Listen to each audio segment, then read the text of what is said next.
മുഖ്യമന്ത്രി കസേരയ്ക്കുള്ള തമ്മിലടി അവസാനിച്ച സ്ഥിതിക്ക് മന്ത്രി കസേരയ്ക്കുള്ള അടിപിടി ആരംഭിച്ചിരിക്കുകയാണ്. 3 പേർ തമ്മിലടിച്ചിടത്ത് 30 പേരെങ്കിലും തമ്മിലടിക്കുമോ എന്ന പേടിയിലാണ് ദില്ലി ഘടകം.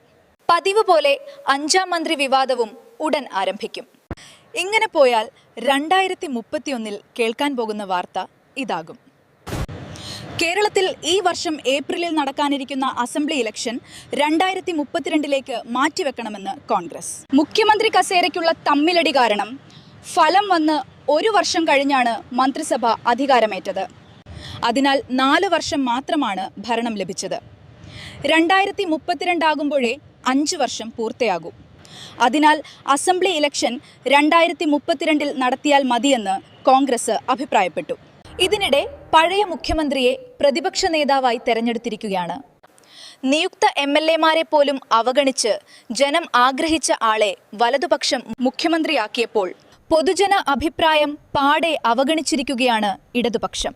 ഇതിലൂടെ തോൽവിയിൽ നിന്ന് തങ്ങൾ ഒരു പാഠവും പഠിച്ചില്ലെന്ന് തെളിയിക്കുകയാണ് ഇടതുപക്ഷം.